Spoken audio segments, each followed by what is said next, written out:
Garden Report. John Zannis here. Sherrod Blakely at the Garden. Bobby Manning, Josue Pavon there as well. Jimmy Toscano playing ice hockey in minus 40-degree wet pond hockey up in New Hampshire.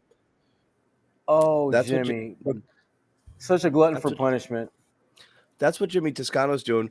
Bobby and I popped on here earlier to talk about the Kyrie Irving situation, which is fun. We'll circle back to that for sure at some point or another because it is, biggest story in the NBA right now. But we'll start with the game, and I'll start with Sherrod Blakely's take on what was a surprisingly uninspired performance from the Celtics pretty much all night. Oh, yeah, I mean, and I think it started, with Tatum. I just think this was really just a bad game. Didn't really have any type of flow or energy, and his numbers are going to be very deceiving. He got 20 points, but he lived at the free throw line, got a couple of foul calls his way on 3-point shot attempts.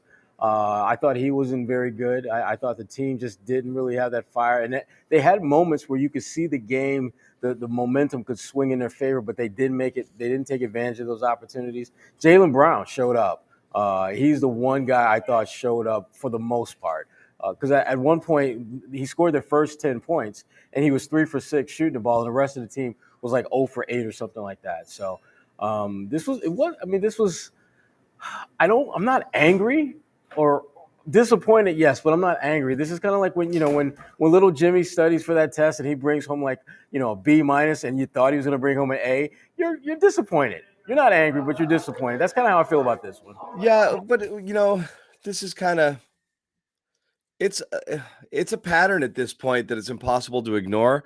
And right now, there's two things that bug me. You had a nice break, and you came out last game with a little life. And I said at the time, might not be great that they hit all those threes in this game, because you get nights like that. You're like, yeah, this is what we do, and then you just get a night like this where it's like, let's just take the easy way out, just jack a few, see what happens, and it's very clear what happened. You had Tatum and Brown going 7 for 12 each, the other night, 14 for 24. And tonight they go 6 for 22 combined. Just jacking threes. That's low energy, low effort stuff. You're not working for it. You're not getting paint touches. You got a team coming in here that's missing 4 of their top 7 scorers. Really not an excuse to not just put the hammer down in this game. So the energy and the effort is one. Second one is that without Marcus Smart here in the last 6 games, since he got hurt in the middle of that Toronto game that they were able to squeak out, they're 2-4. Escaped, that game against LA.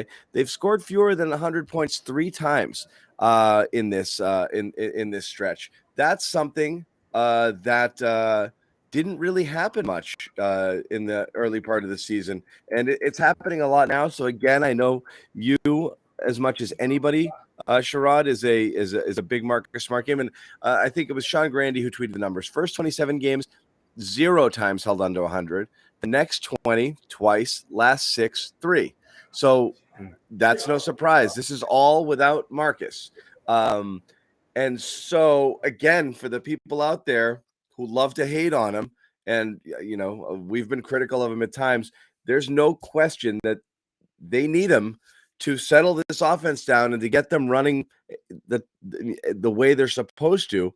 When he's not there, they can't. He's going to come back at some point, so that's going to be okay. But it's still alarming to see how bad they are without somebody there to give them some direction.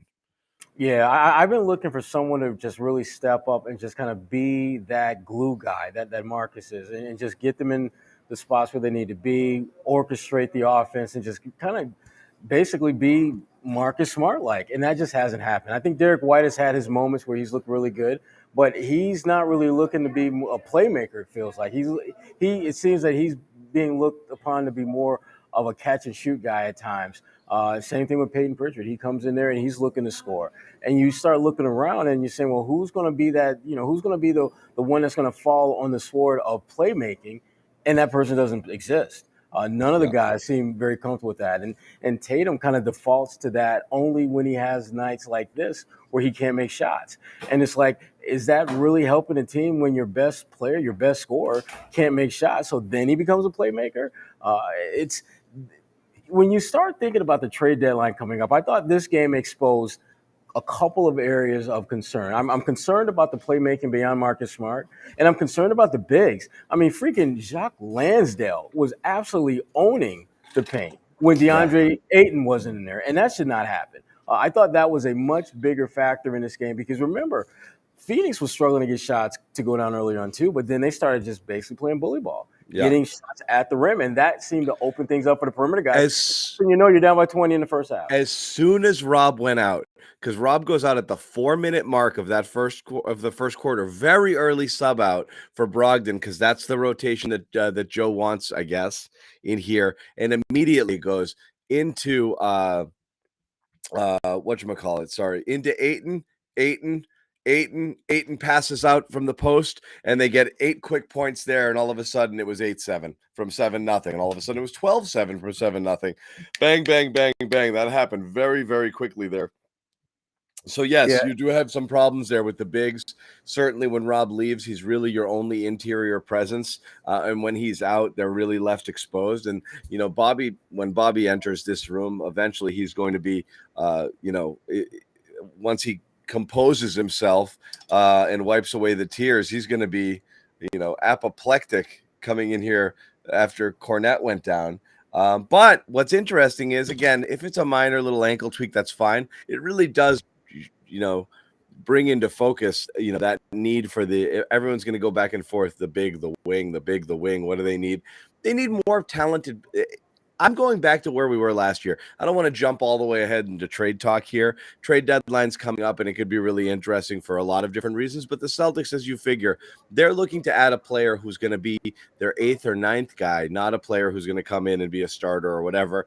Right. But right now, I'm where I was last year, which is you just need more talent. It doesn't matter at what position. When you added Derek White, fine, let it be that. Then you added Malcolm Brogdon, another guard, great, doesn't matter. You need more ball players. You're not getting enough down that bench there. Grant Williams has basically completely disappeared at this point, and he's supposed to be a 3rd or 4th big that you kind of work in there. You actually probably do need somebody who can come in and play 15, 18, 20 minutes a game. That's why I think like the Pirtle discussions are silly. That's a starter. That's a guy who wants to come in here, play 30 plus minutes and earn a massive contract coming up there. You don't need to blow your wad for something like that, but you do need to go find somebody to eat some minutes. And I'm definitely a little bit concerned about the big situation where before I thought it might have been less of an issue.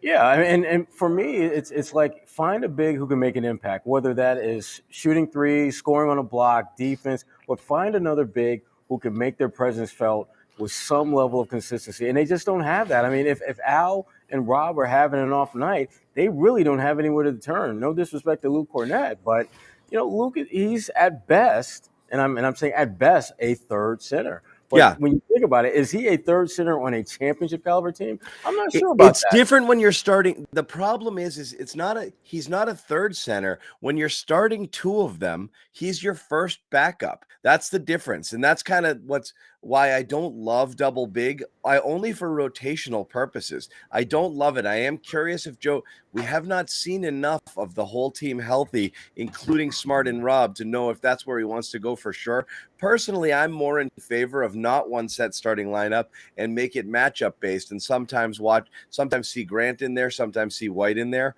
But right now, you're in a weird spot if you're the Celtics because you need a few things. You need a big that's better than Cornette, or a wing that's better than Hauser, or somebody else who can come in and challenge Grant for minutes as well. That's kind of where you're at. Any one of those scenarios probably helps you one way or another. You're not going to solve all of your needs, but the big thing is a little bit concerning also given the age of one of your bigs and the health of another. You're extremely thin if someone goes down there, extremely thin, and you can get exposed, down below and give away a lot of easy buckets, which they did tonight. So let's talk about Tatum. What happens to him on a night like this? It's we. I feel like we haven't seen unengaged Tatum much this year. I think we've seen it more in the last 20 or so games than we did over the first 30. But this was just a weird one of just, you're right, never was in the flow. I mean, he went what? Almost 2 quarters at 0 points, and then he popped or did he go the whole half? Did he get? I I, forget. I think he scored in the first half, but it wasn't. I think it was Yeah, late in the first yeah. half. But well, the bottom line is that is the head of your snake. That is the guy that You if you're can't going to have be, that. you can't have that. And then the thing that Tatum has done, I think, a better job this year than in past years is on those nights when he can't make shots, he's able to get to the line early in the game and get some points and just make his presence felt that way. He didn't get to the line until like the second half, really. And at that point, it's like you're fighting an uphill battle. He made some shots in the second quarter that helped them kind of cut into that 20-point deficit. But for the most part, Tatum was a non-factor, and your best player cannot be that on any night. I don't care whether he goes 1 for 17. He's got to figure out ways to make his presence felt, and that never really happened. And to your point, John, earlier about the bigs, Hey, is that another Grant Williams party? not today, but they had the age and the injury issue in the front court bothers me too. It makes me very nervous, which is why you're right. That first big needs to be almost like a quasi starter of sorts for you, someone that you could throw in there and play 20, 25 minutes and feel good about that. Yeah. You don't feel that way with Luke. Yeah. What is interesting about the Tatum thing, and this is what I find kind of perplexing about tonight. Again, you look at the stat lines and you see Jaylen Brown obviously had a better overall game. He was more impactful, filled up the score sheet more. Jason Tatum was passive. Didn't obviously had a really poor shooting night. Really didn't make much of an impact, was kind of driving into nowhere a lot of times, throwing his hands up, I think playing for the foul rather than, trying to, play through contact. I think was going up soft at times. Just really, really not a great game. But for as bad as the Celtics were, as poorly as they were shooting throughout the game, and they were right in this game up until the third quarter, where Jason Tatum sits for 4 minutes and the entire game got away from them.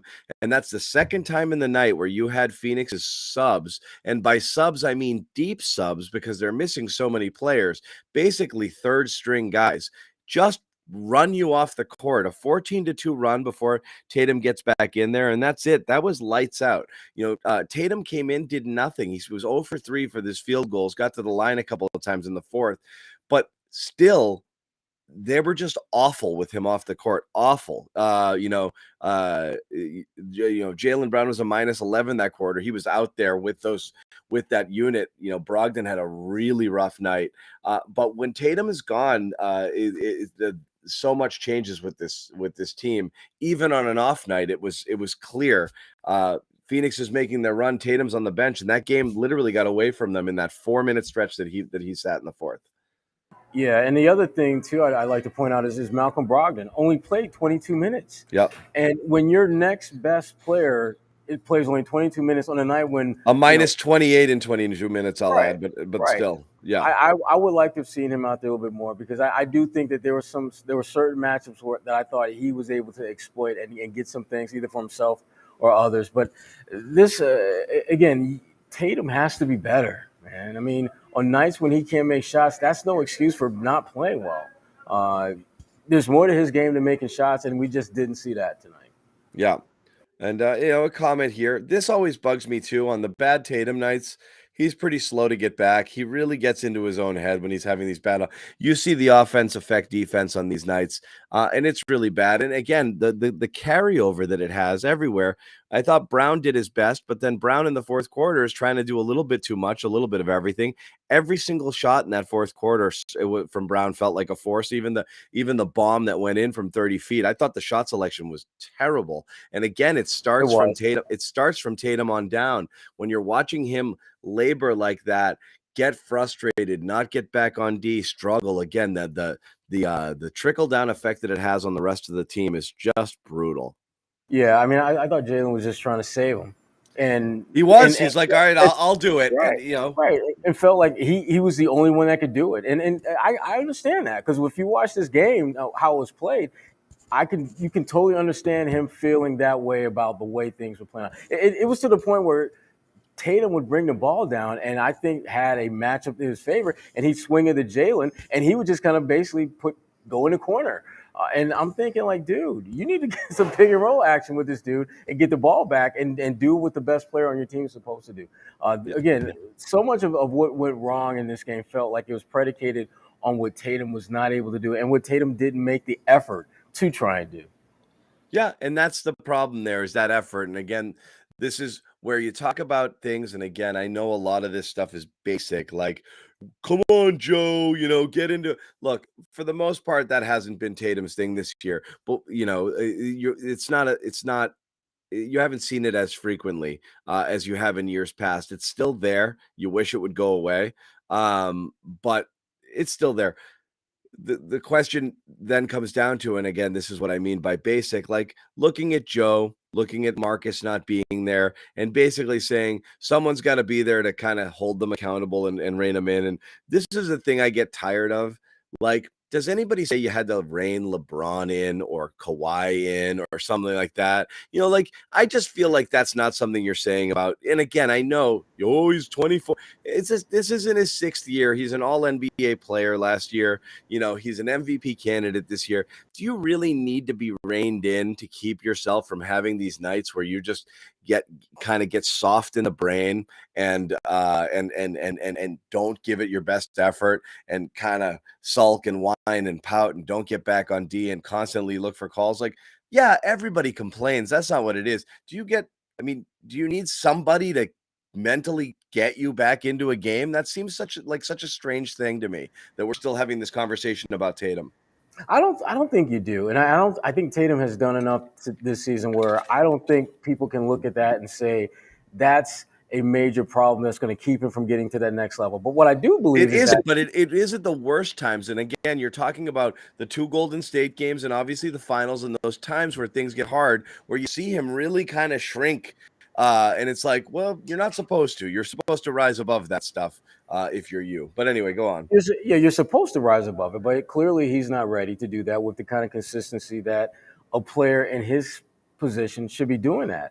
The thing about Tatum that I keep coming back to this with him is that he does so many things that you love, but his timing of when he's not great is about as bad timing wise as you can get. Playing the Golden States, playing in the NBA Finals, those kind of pivotal games, pivotal matchups that you're looking at him and thinking he should win this and his team should win this, that he seems to shrink. And conversely, Jalen, if you think about Jalen this season, he's had some games where he hasn't played great, but I don't think Jalen has ever had a game this season, certainly not this season, where he didn't score for like a quarter and some change. He's going to get a bucket. He's going to make a play. He's going to do something to put his imprint on the game. He may not do it very often, but Tatum has too many of those stretches where he's just out there running up and down, not really making his. He doesn't play like a franchise player at times. And even when you're missing shots, like LeBron misses a ton of shots, but you never doubt that he's the face of that franchise, whatever. And Tatum, he's got to be more consistent in just putting his imprint on the game. It doesn't always have to be points, but you've got to make your presence felt. I see this comment. This guy's tried to make it two times. We're not talking about me or an office worker. You're talking about professional athletes here, guys. I mean, that's what it is. Yeah, you can show up in the NBA and give a half-ass effort, and then you can also collect your paycheck, still have a great life, and you might even make the All-Star team or Hall of Fame. But the guys who win and the guys who transcend and the guys who take their teams to different levels tend to do it less, tend to always kind of lead, tend to whatever. You're talking about maturation. Yeah, Tatum's done less of it this year. You hold people accountable, especially at the highest levels. And that's the point is Tatum has put himself in a stratosphere of greats, which means when he's not great or when he's bad, you absolutely talk about it. I don't know why this is difficult to understand. With great power comes great responsibility. This is how it works. That's who he is right now. So yeah, you don't want your best player just dogging ass. It really affects everything. It affects the whole thing. It just doesn't work that way. Yeah, no, I hate conversations about effort because it just seems like it's the one thing that you should not have to think about or factor into how teams and how players play. It should always be there. And I don't expect great effort every night because I think that's just not realistic. No. But I expect better than this, Yeah. what we saw tonight. because I just didn't think he had any kind of significant moment at either end of the floor. He made a couple of shots, but he missed a ton of shots, and his defense was shoddy. There were times where he didn't get back as well as he should. And again, everything about his game felt subpar tonight. And that's something that we have not been able to say very often about Jason Tatum, because he has earned the right to be in the conversation for league MVP based upon the team's success, based upon his impact on that success. But on nights like this, when everything pretty much is below standard, he needs to be accountable for that.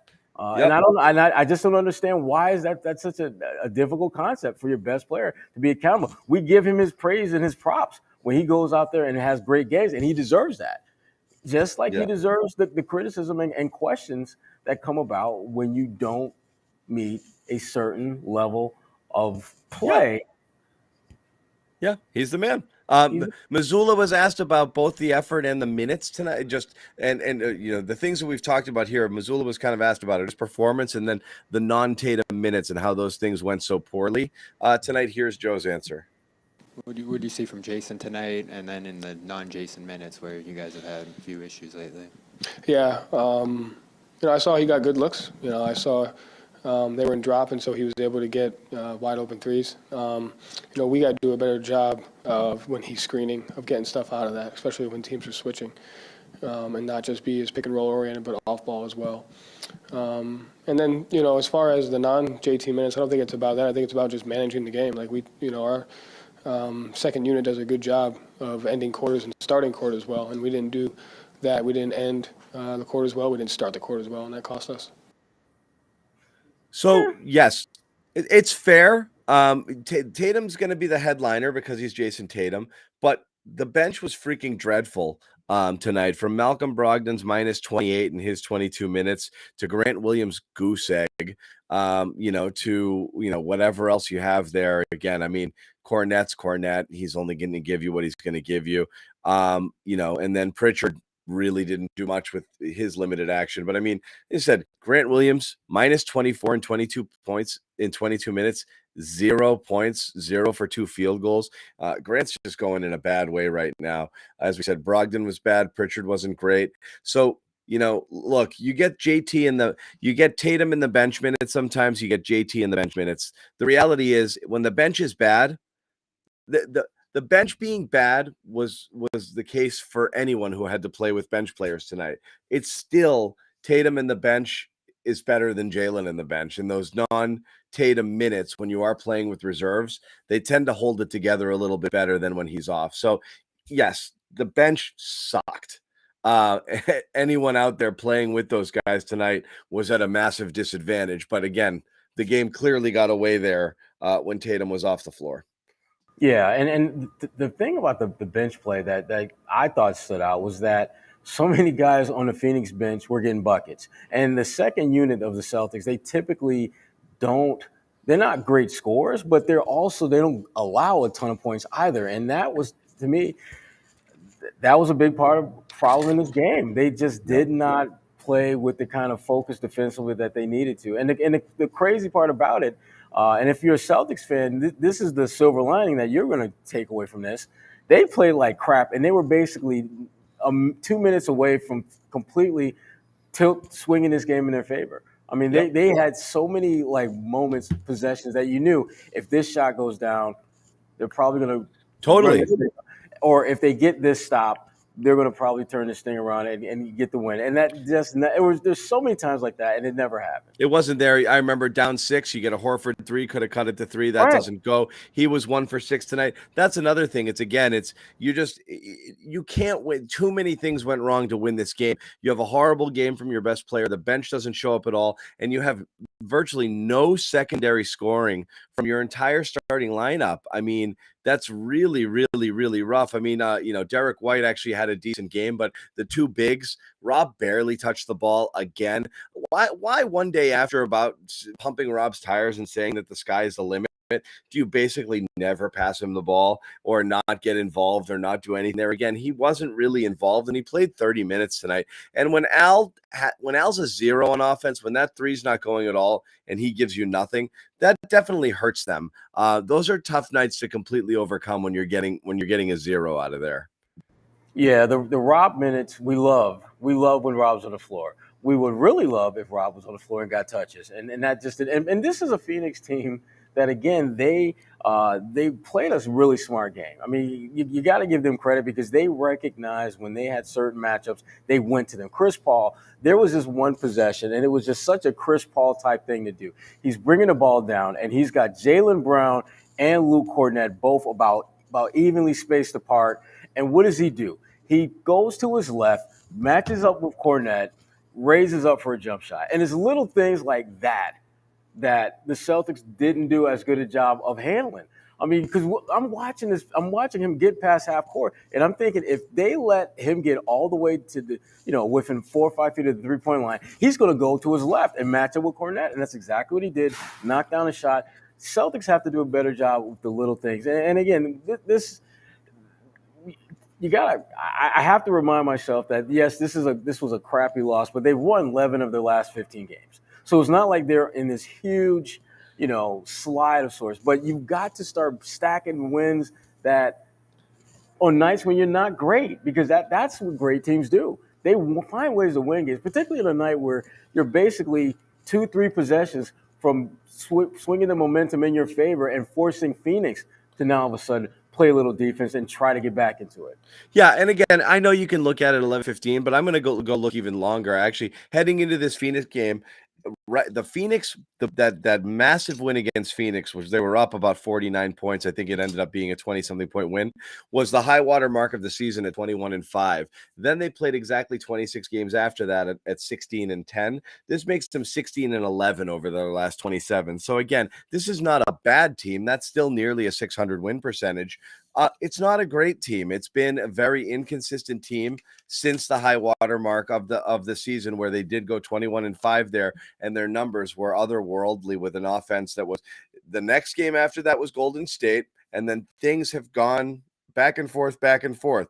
Even with the benefit of a 9-game win streak mixed in there, you're still only 16-11 over those last 27. So again, I'm definitely you're definitely seeing two parts to this season, and a second part that's involving some really questionable, shaky offense that's dependent on threes going down, an offense that's really, really cratered with Marcus Smart out. So, record being the record, that's fine. But again, you have to look at everything. They've had some injuries. They've also had some injury luck with their opponents. They're facing a team tonight that was absolutely ravaged by injury, and they didn't win. They had Brooklyn twice without Kevin Durant, once without Durant and Simmons. Again, they've had a few games here where they've had some cupcake matchups against teams that would have been tougher if they had a fully loaded roster, and they didn't. So I definitely think we're seeing weird trends over the last part 2 of the season, if you're breaking it into equal halves right now. Bobby Manning is jumping out of the locker room. He is going to join us and give us his take on what's going on there. We will, of course, welcome in Josue Pavon as well. We are quickly going to take a pause, tell you about one of our sponsors at the Garden Report. And of course, that is Athletic Greens, tried and true, with us all the time. We're always pumping AG1 because we're pumped full of AG1. It's coursing through our veins. Okay. Great supplement if you want to kind of get your day started right for all of those New Year's resolution people, trying to kind of figure out how to get on a healthy track. It's a great one-stop shopping sort of solution rather than have you go chase a bunch of different pills, vitamins, supplements. AG1 has 75 vitamins, minerals, probiotics, adaptogens, and one little scoop. You put it in a cup of water and you're done. It fits with any diet that you want. It takes care of all the things that you're probably chasing with your health, sleep, recovery, your immune system, gut health, all that good stuff, energy, focus. You feel all of these things. You do feel different when you're taking it. So check it out, athleticgreens.com/garden, free 1-year supply, vitamin D, 5 free travel packs. We're very fortunate on the Garden Report. We have a lot of sponsors that do things that are good for you, that benefit you. I'm not just saying waste your money and spend your money on, socks or something, though we will absolutely take sock sponsors out there, and undies and all that stuff. But do something for your health. Do it. Okay. Listen, Bombas, all of you guys out there, we're still here. We're game. We'll also get We'll give you a phenomenal T-shirt as well with any of your purchases if you go grab some AG1. So again, we would like for you to support our sponsors. It really helps us out here on the Garden Report, and we do appreciate those of you who already have. And again, as we said, there's a form you can fill out, gives you a phenomenal T-shirt, which we will send right over to you. We're going to bring in Josue Pavon as well. And let me get this phenomenal stuff out of here. Let me get you out of here. Phenomenal. Yeah, get it out of there. Come on, man. I was trying to find my final score, and I'm bringing Josue in. What's up, Josue, you were in talking to some people. They must have told you some stuff. What was it? Couple stuff. Jaylen Brown really just disappointed. I guess the best way to put it. Yeah, I'm gonna play one of those sound bites too, because this is my favorite. Right. It's my favorite. I'll tease it. I'll leave that the way it is, right? Okay. I'll tease it for you, right? And Joe Mazzulla just really talking about executing. Giving the Phoenix Suns a lot of credit, which is he pointed out something that I was telling Bobby all night. I'm like, man, the way they were switching 1 through 4, I just think the Celtics had a really tough job of getting over that hump. But then they did it.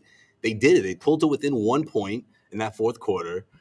Malcolm Brogdon misses a shot, and then all of a sudden the Suns go into that huge run. And look, I'm not trying to say that happened because of that Brogdon miss, but I just think the Phoenix Suns did a really good job of just capitalizing on those situations, and of course, doing it often, in that fourth quarter. And defensively, I just forcing guys to take shots from the perimeter, really protecting the rim. I saw that, and Joe Mazzulla pretty much echoed the same thing, the same sentiment in the sense of how tough this team can be, even if they're shorthanded. How tough they are when Chris Paul is running the offense and just other guys just stepping. How tough were they when you beat them by 50 the first time?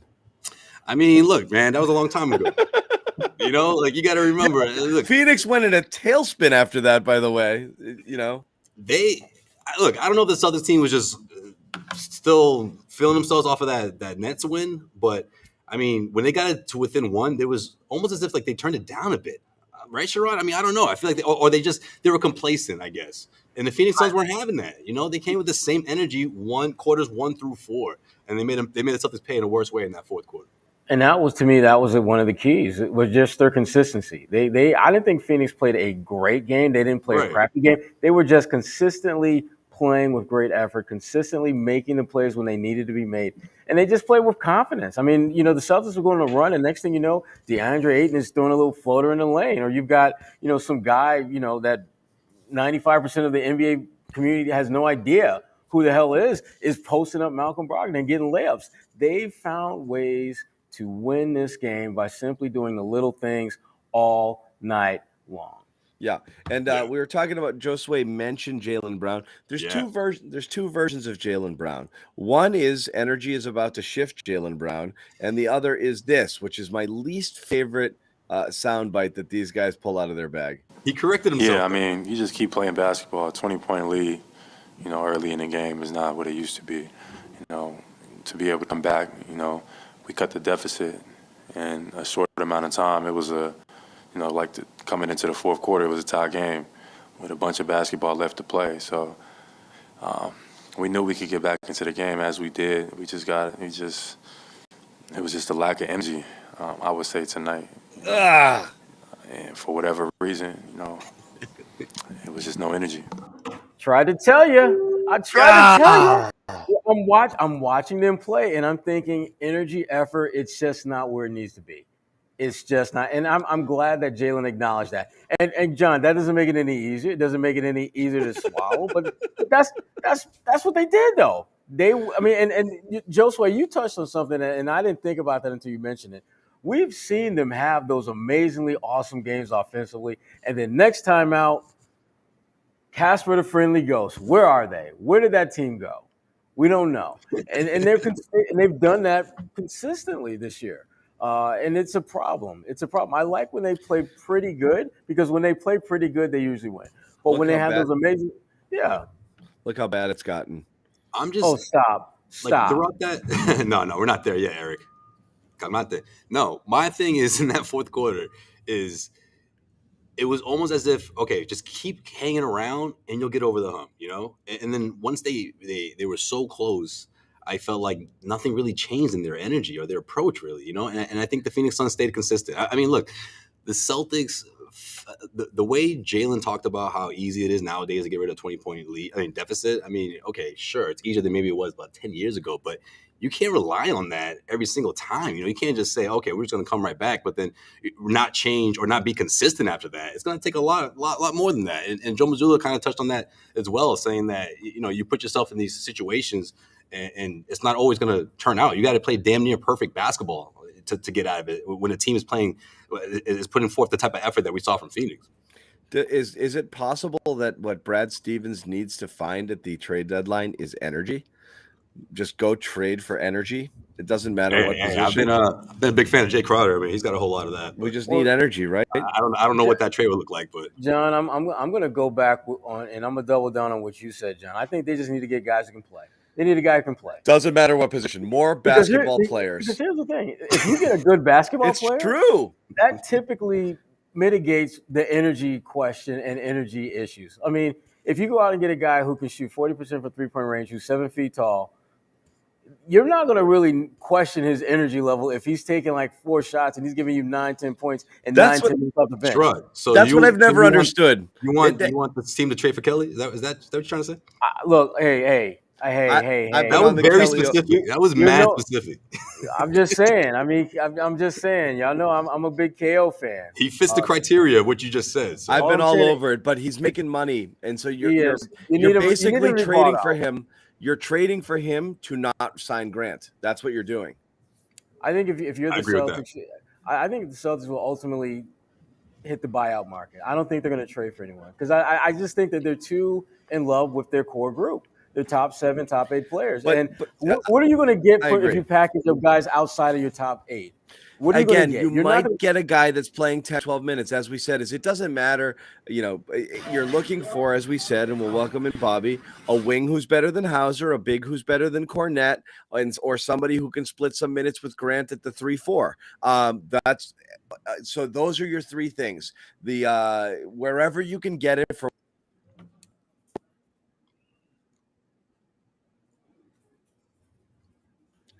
Cut out for a second. Yeah, you're good. Now you're back.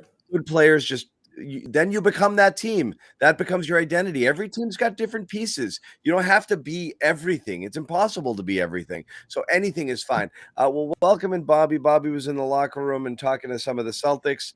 We'll get some locker room insights and a little bit of your game analysis, Bobby, on your kind of thoughts on how things went tonight.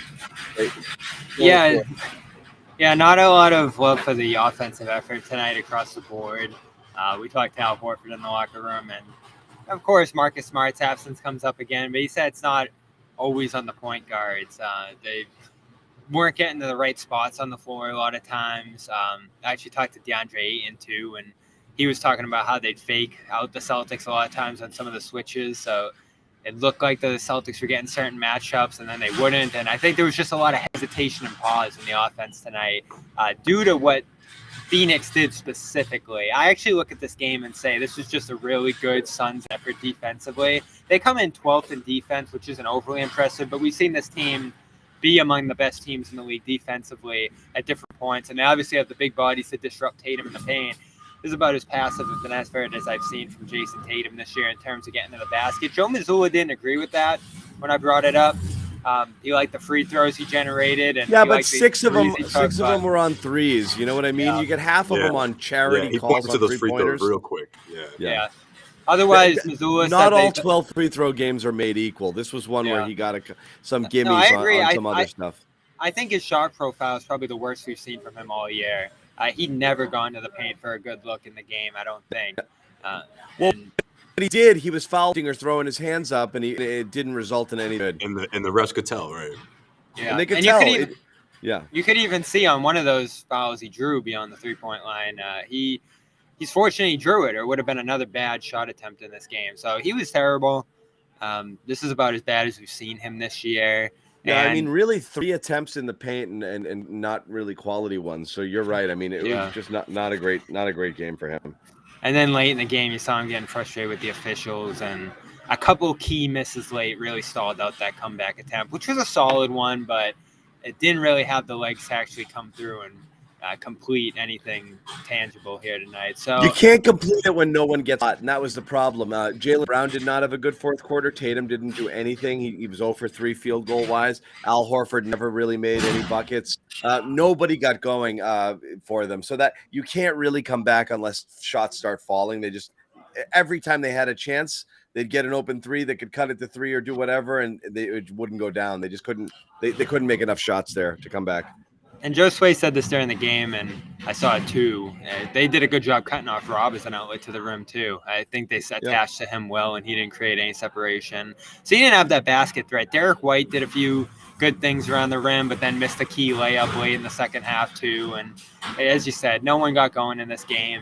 The sleepy effort early killed them. When they were holding the Suns to 0 for 9 to start the game, that's where you really need to build a lead. And they shot 2 for 12 themselves, I think. So this was one of their worst games all year. And again, we talk about you're going to have 3 games, give or take a year. I forget who said this recently, where you have that Nets result where you're running away by 50, and then you have a couple games a year where you just have nothing. And that was tonight for this team.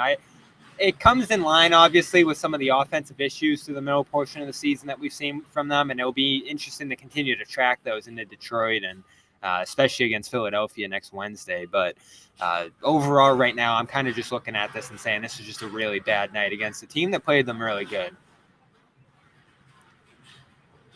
Yeah, no doubt about that. A couple things just to trickle down, Bobby. We've obviously talked about Tatum, Smart, absence being an issue, but you go further on down the bench and you're looking at, you've definitely got some issues here where you're not getting terrific contributions. And, one of the guys you could really look at right here is a freaking goose egg from Grant Williams, man. And again, you talk about lineups and bodies and bigger bodies and things that are tough.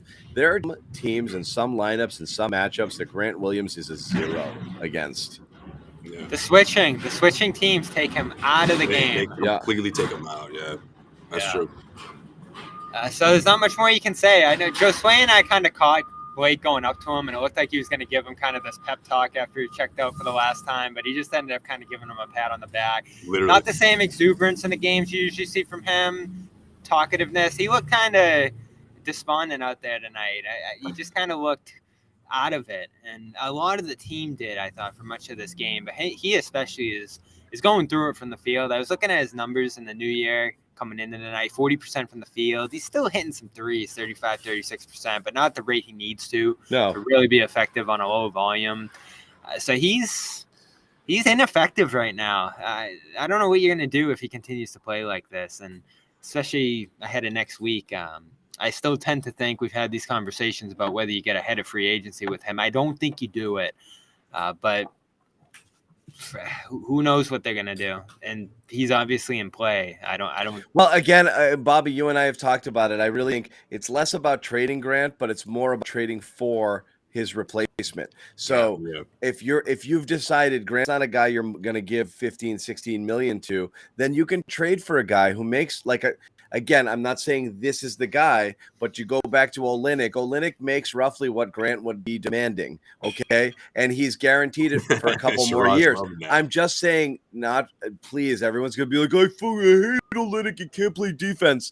We all know what Kelly Olynyk can and can't do. I'm saying a player like that has a salary going forward and locks him in with you for a couple of years might be the type of player that you can bring in if you've decided you're not moving forward with Grant. If you think you are going to try to move forward with Grant, but you think you can get him at a price that makes sense for you, obviously you hold on to him and you look for buyouts or rentals or things like that. But that's one tactic you can take where you don't want to lose that roster spot, and you do trade for somebody who comes in here and you just continue to pay them out whatever it is they're due, and you let Grant walk. And again, it's very similar to the Fournier situation with that and the question of whether you would pay Smart or him. They ended up playing Smart. Fournier was a rental, and he took off there. But you could find yourself in that position too here, with this if you're not happy with it. The thing with Grant, though, is the price is going down at this point. He's making himself more affordable for next year. So I was going to say, you might not have to trade him, but he's probably not going to be around next year. Who knows? Yeah, if you'd make that deal, right? The Olynyk. Yeah. Well, I'm not saying Olynyk, but I have no problem taking that protoctype, on something with some salary in the Derek White range of salary and this and that, with the idea that, yeah, I might have spent that on Grant, but I'll just spend it on this guy instead. If you can get that and a team wants out from that's the whole point. If a team wants out from a Derek White type deal that's recently signed with a player and they don't want to pay him out for 2 or 3 more years because they want the cap flexibility, that's an opportunity where you might be able to get something for less because just a team trying to dump, you know. Yeah, and I try to imagine every scenario possible because the Celtics always surprise us. So I want to be on top of things if they do make a move like that and stun us. But I've heard nothing on Grant. I haven't gotten a sense that they're really aggressively looking for possible replacements in a move like that. And that Bull Pet report that we're kicking around on the Olynyk thing, I think actually mentioned that the Celtics have no plans to trade any of their rotation guys. So I'd be stunned if anyone on this roster 1 through, let's say, 8 gets moved, and that includes Grant. So I'm almost entirely ruling it out. But again, I don't want to be surprised by anything. I heard tonight, I don't think there's a lot of truth from the Celtics side on the Olynyk thing. It wouldn't be stunning if that's just kind of Utah drumming that up to get his price going. And you mentioned it before, John. I don't mind the idea. I actually like the idea the more I thought about it with the contract and everything like that. Another guy you could potentially leverage ahead of Grant's free agency, so you have him on the roster if Grant ends up walking. I don't hate it. He's you know what he is. He fouls. He does not a great defensive player, but he's a stretch 4. He has a legit stretch 4. Has some size. It's it is what it is. Is there a lot of boxes that Grant checks that Olynyk doesn't? I mean, I think that's the. I mean, look, we're not talking. I think he's a better shooter than Olynyk. Not by a lot, though.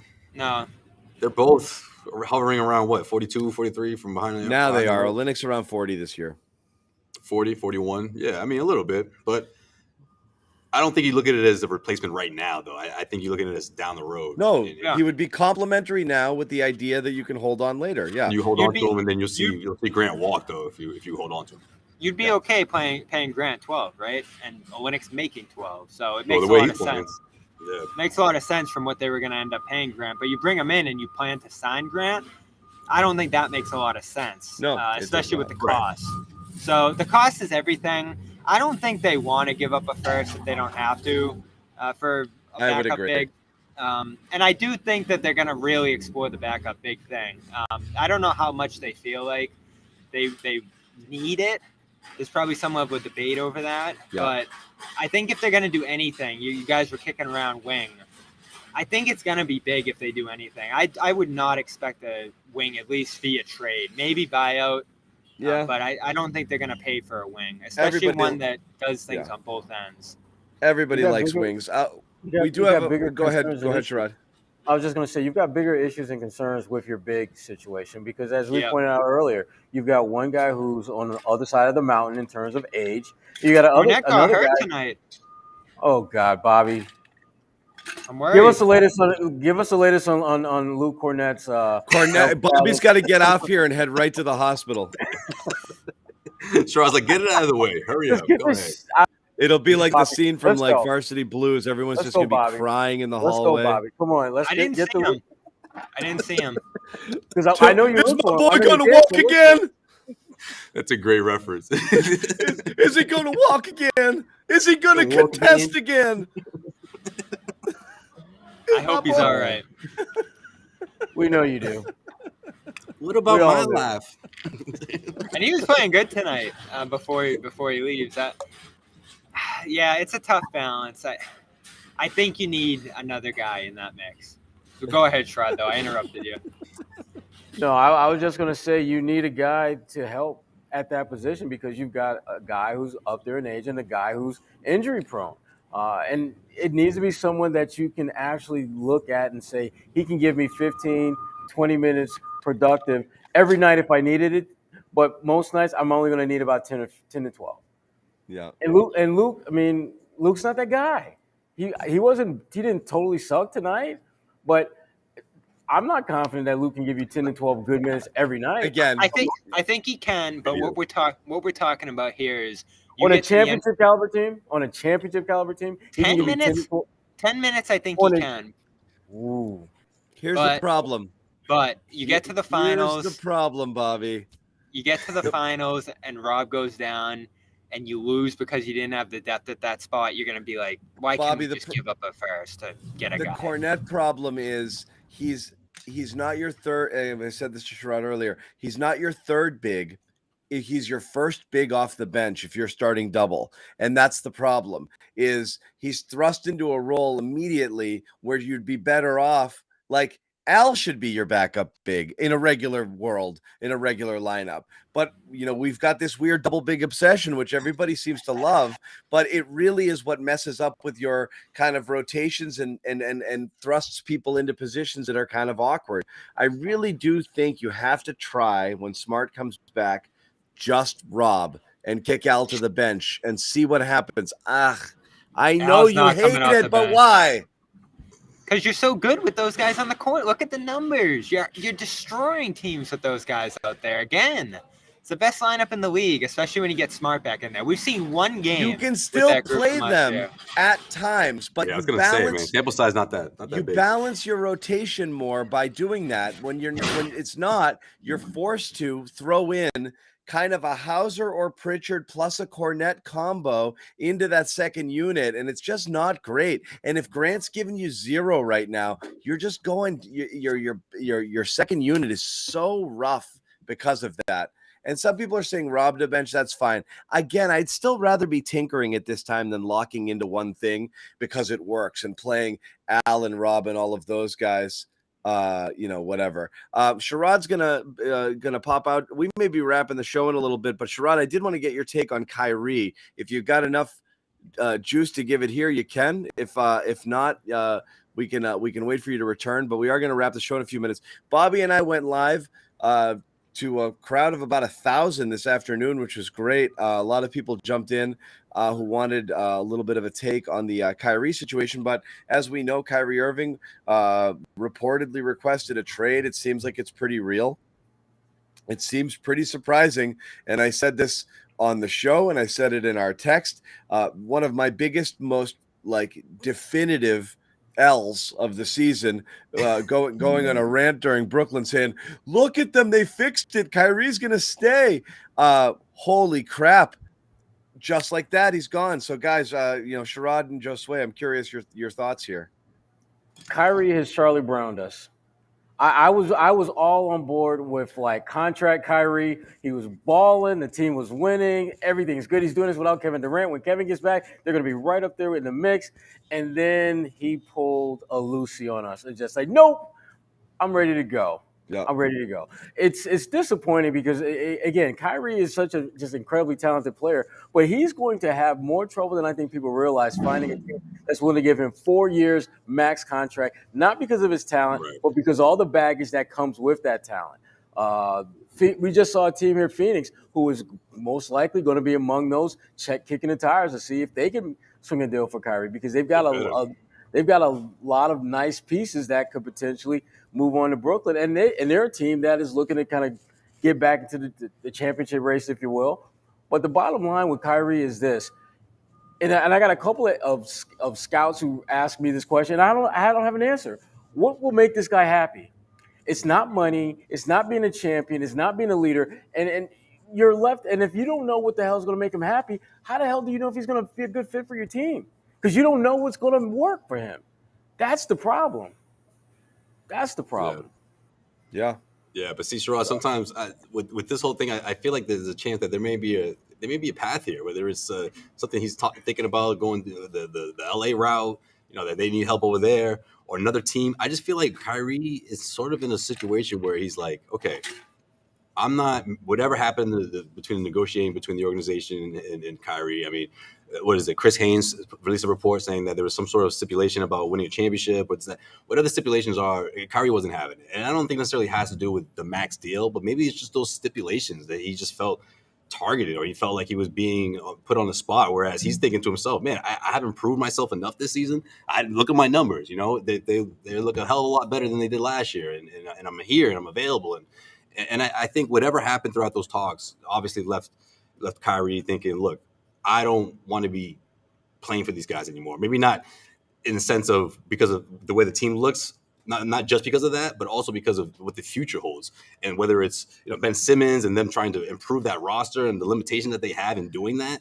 I just think Kyrie's looking at the rest of the league and saying, okay, which one of you teams really want my services? Because there's a handful of teams out there that could be one Kyrie, away from being a championship. But it's dumb, isn't it, Josue? Like, all he had to do was not melt down, and either the Nets sign him at the deal that he wants without stipulations, or someone else does because he's free. Last year, he had that option to pick up or not pick up, and he wanted a long-term deal, so he could piss and moan about that. But at any point in time, he can just be free. So why not build up some good because that's when teams are going to be desperate. Teams are desperate now. They think that there's a lot of teams that think they have a shot. If you're Kyrie Irving and your goal is to convince somebody to pay you for 4 years at close to max money, the only way you do that is by not having another freak out and demanding a trade or doing something weird. No, I don't agree with that. I think the best way to convince a team is to finish strong in the second half, go deep into the playoffs, whatever that means. And that's what I'm saying.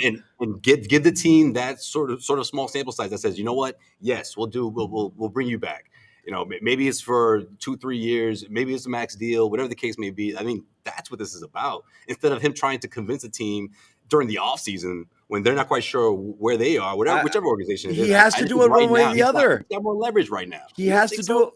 No, he has to do it one way or the other. Someone's got to open up the checkbook after the season. So whoever he goes to, he's just adding another kind of blemish to his reputation now. It makes no sense. Yeah, but you're going to get him motivated, Kyrie. That's the difference. But he's supposed to be motivated now. He was, though. Look at his numbers, Joe. It lasted like a month and a half. And it's just been a mess in Brooklyn. That's the thing. It's just been a mess. Sherrod's in the warehouse next to the ladders. Yeah. I know exactly where he's at. He knows there's little the organization can do to improve that roster. The only thing I'll add to that is the timing, I think, makes some sense, because if he went into the offseason trying to get money from the Nets, which this seems like what it is, I can't think of any other reason he'd do this right now other than trying to secure that extension before the trade deadline. And that trade deadline is a date he can hold the Nets under some pressure against, because if it goes to the offseason, he's negotiating with the Nets. The only leverage he has is other teams. If the Nets hold out like they did last year and say, all right, go get it from someone else, and it's not there, all of a sudden he's stuck and he's not on a team at all. And the only choice he has is to go back to the Nets at that point. So at least in season, he can potentially find his way onto another roster like the Lakers, and they'd have his bird rights to pay him, unlike in the offseason where the Lakers... Exactly. That's his best option. The Lakers don't have cap in the offseason right now if they want to keep Rui Hachimura and that team together. So this is critical timing for the Nets. I have no clue what they're going to do. We all talked about this at the Garden tonight. It's a really brutal decision. I don't know what I do in their shoes. They're in a terrifying spot right now, because you're choosing to keep Durant and Irving together long term, which has massive risks, as we saw with the suspension earlier this year, or you're moving on from them, which could be good. You might get a ton back for these two, but your picks are going to Houston for the foreseeable future. So if you're bad at all, I know it's a pick swap this year, but Houston's going to be doing backflips, and it's going to be a lot of empty seats in Brooklyn going forward for a very expensive team. So I have no clue what they're going to do, Sherrod. Would you? Well, I think what Brooklyn's going to have to do, and it's a tough pill to swallow, but they got to blow this thing up.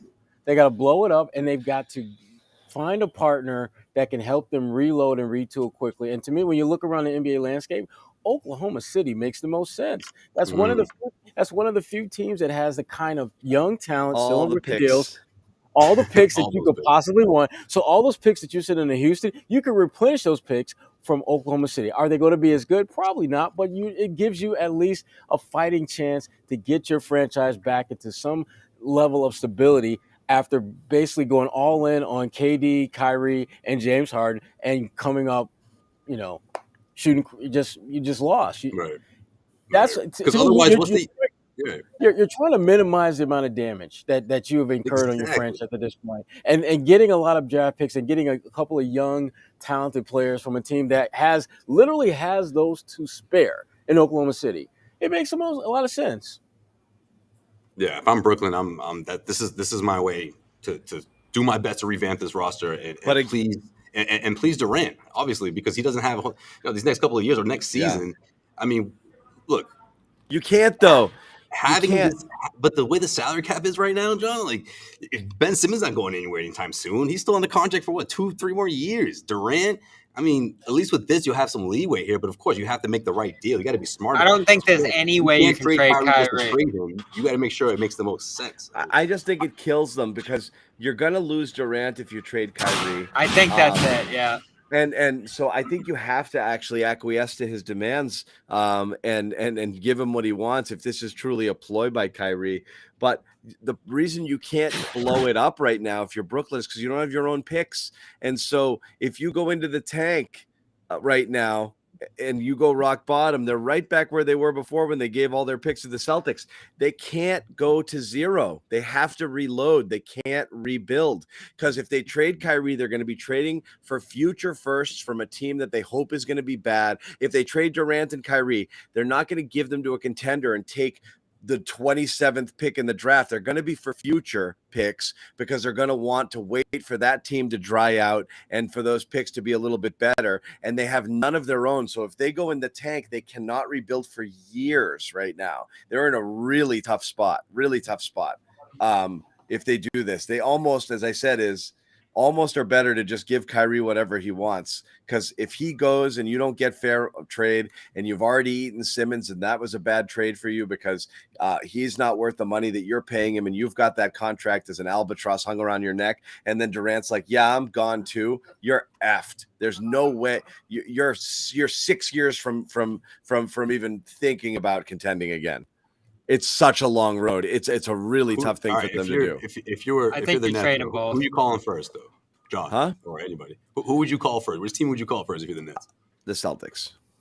Yeah. Really? No, you're not serious. Get out of here. No, but man, you know me. I love stories, and they're the ones that left the bad taste in his mouth. I'm not calling anybody. But he loves Jalen.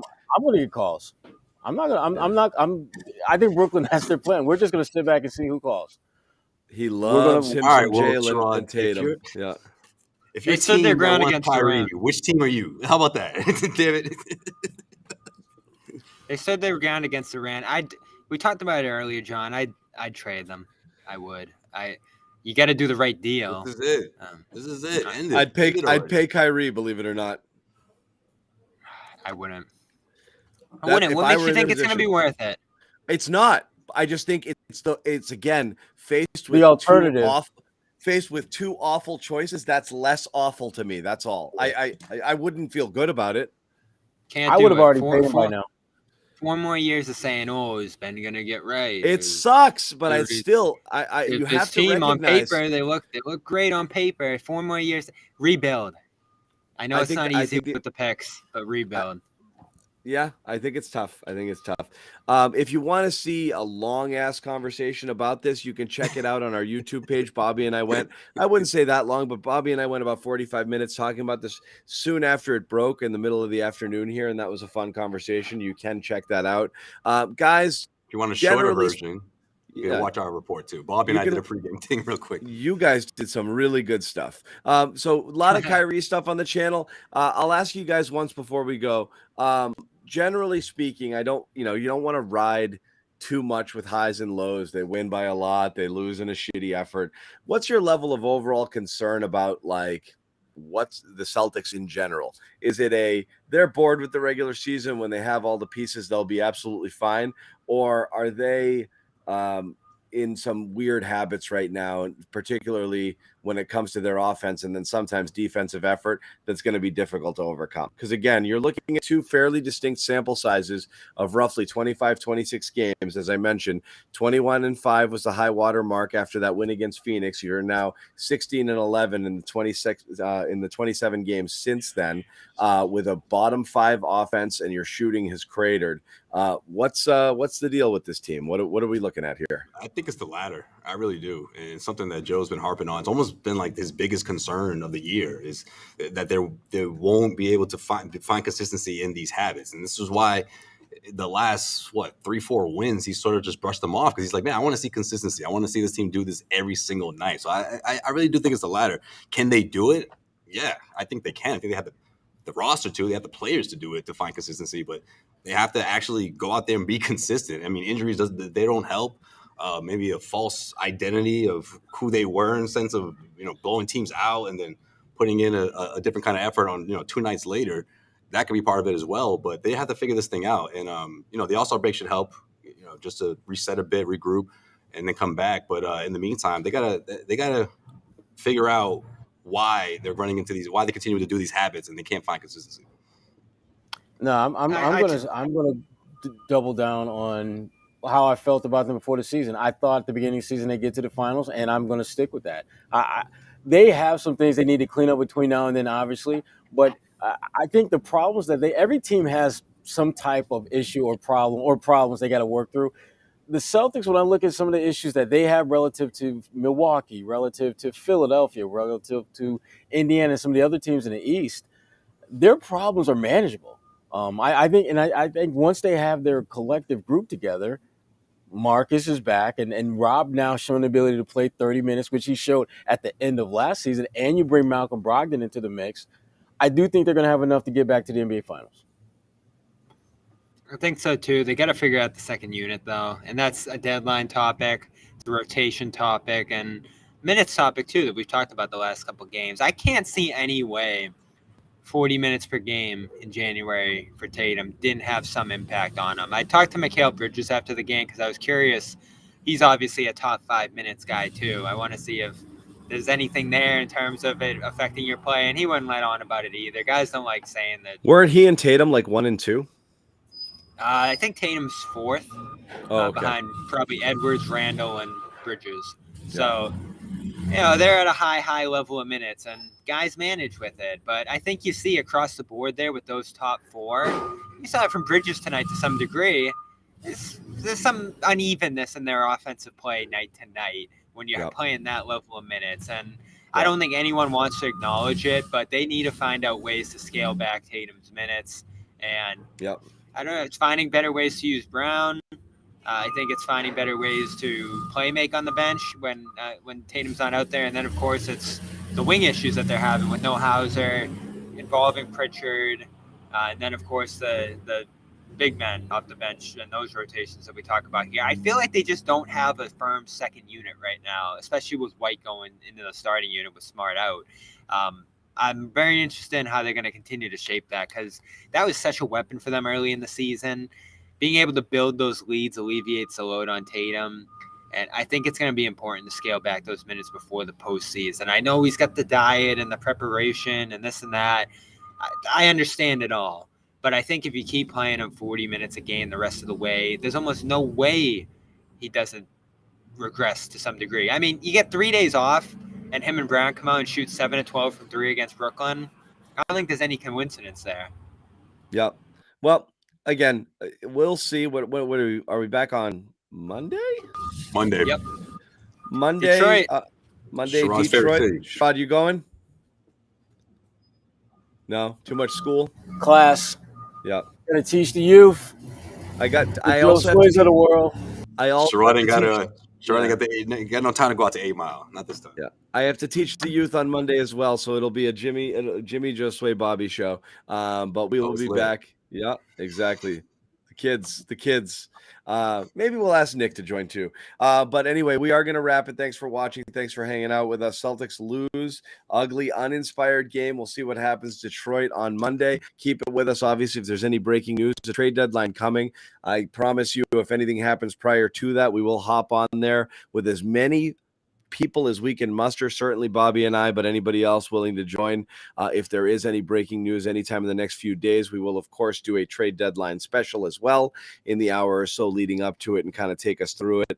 So you want to make sure to tune in. And again, what time is the deadline again? 3 p.m. Is it 3? Or did they move it 3? So we will do something in the afternoon there, and obviously join it. But we'll send out some promos and stuff for there. All those guys at the Garden, Sherrod, Josue, Bobby, doing great work. Thanks you guys for hanging out. Pray for Jimmy Toscano. He's got a noon hockey game in New Hampshire on a pond. Hey. And it's going to be about -20 degrees there for Jimmy. Oh, I didn't even think about it like that. That's going to be Jeez. tough. For those of you out there traveling, try not to travel. Don't go anywhere if you don't have to. If you do, put a blanket or two in your car. Be safe. Worried about Stay, this. stay Worried about warm. this trek home tonight. Yeah, exactly. Stay warm It's even cold inside here. and stay safe. 24 more hours of this, and we should be out of it. So, again, thanks a lot, everybody. Good night. We'll see you guys